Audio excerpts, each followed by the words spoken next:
Welcome to the Impact interview at the site of Australia Wind Energy 2024. And today I'm very excited to be joined by Ms. Kellie O'Callaghan, Chair of Regional Development Australia, Gippsland. Thank you so much, Kellie, for joining us. Thank you so much for the opportunity. It's great to be with you.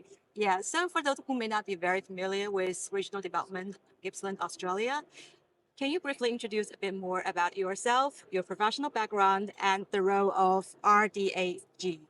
Sure. So our work in Gippsland is a connector between the federal government and our local community, but also all of the great work that's happening around energy transition. There's been a lot of change in our local communities in recent years, and the new opportunities that are created bring with it a great deal of work around planning, integrating other areas that we have around the preparedness for this new energy transition that we're working through. So RDA has a role in advising the federal government, but also working with all other levels of government to ensure that we're working collectively and collaboratively in all of the things that we do. For me, I've come to this role out of being in local government for more than 16 years. I've been a former mayor in Latrobe City, but I also work in the health sector and do a great deal of work around ensuring that communities are healthy and well, and have also been a very strong advocate for our Gippsland region around the transition that is currently happening in the energy sector. Thank you so much, Kellie. As you just mentioned, Australia is a very committed investor in energy transition.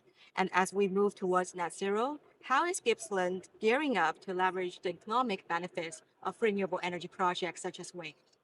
A lot of the work that we're doing at the moment is the readiness planning. So we know that there is a period of time that it takes to plan and develop and get ready for new industries. And we are a community that's had a strong connection to the coal-fired power industry. We have intergenerational connection to that industry. So it's a very big change for us, but it is one that the community is committed to. But in doing that, we need to undertake a broad range of planning. We're an enabler of that work. So project proponents have a lot of questions about the community around the capacity of our current industry to be able to support that work. But there's also supply chain related opportunities that are created around all of the new energy infrastructure, the work that's happening, but also the opportunities that are created in allied industries that exist around wind energy and all of the new energy opportunities that are being created. So our work is to make sure that the planning is thorough, that it's considerate of what our current capacity is within the region more broadly, but also what it means where we have new skills we need to bring to market. So how we prepare education, how we prepare workforce, right through to how do we ensure that the young people in our community are aware of what the new jobs will look like and how they can think about what their careers might look like into the future. Yes. And social acceptance, social licensing, community engagement has been talked throughout the conference. What does a mutually beneficial outcome look like? We talk a lot about community benefit, particularly because in Gippsland, there's been a very strong lived experience for communities around the industries they currently have available to them and how they've supported everything from sporting activities to schools to community initiatives for many, many years. And most of our community will have a story to tell of when, whether it be the original iteration of the SEC or another aligned industry, would provide support to community. It was somewhere we would reach out to. There were skills they would bring to any range of initiatives in volunteering organisations. What we're looking to now is what is a more richly informed community benefit opportunity that exists within communities where there may be additional need, where we need to look at the evidence of what communities are looking to achieve, but also how an industry can better support them. So we're trying to steer away as much as possible from gifting to community things that may have a very short-term level of interest, perhaps, and a level of ease with which companies or organisations can gift that in, but encouraging them to more richly inform what community benefit looks like based on the evidence we already have in communities. So if we know that a community needs more support in relation to education, consider providing scholarships within a community. If we know that health and wellbeing and accessibility is a challenge in a particular area of some of our communities, have conversations with us about how, as an organisation and a business, you might be able to come in and provide very clear enabling infrastructure support and assistance to a community that will provide a legacy of benefit that will last for generations. So we're leaning in very heavily to the evidence we already have around what our communities need, moving away from probably short-term, populist, easy to achieve community benefit, but we're also working with community in relation to government expectation. So at the moment, our state government are engaging with community around what they think community benefits should look like. And then that will provide a platform for some minimum standards that we can then evaluate what the real benefit will be into the future. So for us, it's a significant body of work. And what we think we'll be able to provide then to any of the project proponents is a very clear understanding of how they can best lean into and support our community in a richly informed way with a really strong legacy, not just for our community, but for their companies as well. And that requires a lot of communication and mutual understanding. You have a lot of work to do. We do have a lot of work to do, and we also have a lot of work to do in ensuring that everybody stays curious. We are talking to a lot of organisations around spending time in community, being in place, being very community focused, but also very curious. So don't come in necessarily with an expectation, but come in with questions and a genuine desire to want to inform relationships within community. And from that, you'll gather the information you need, the opportunities, partnerships and relationships that will sustain this new energy and the opportunity that we need to see success within business.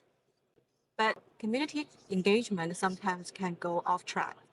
For example, like there are some misconceptions about community engagement in the industry. So what do you think are the biggest misconceptions right now we have? And from your experience, how can we solve this?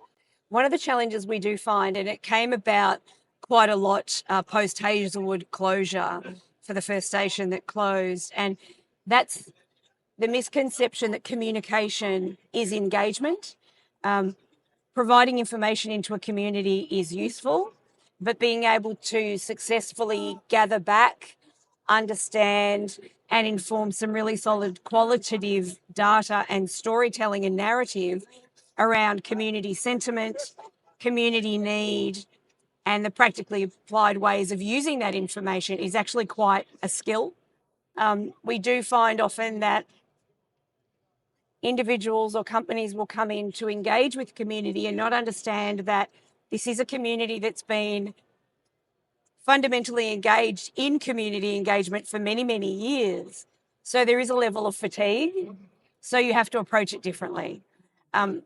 We have a very clear network of lived experience, of trusted guides, of community members with a real depth of experience and opportunity, but also aspiration. And we can help project proponents, we can help governments to actually find good ways to engage with community.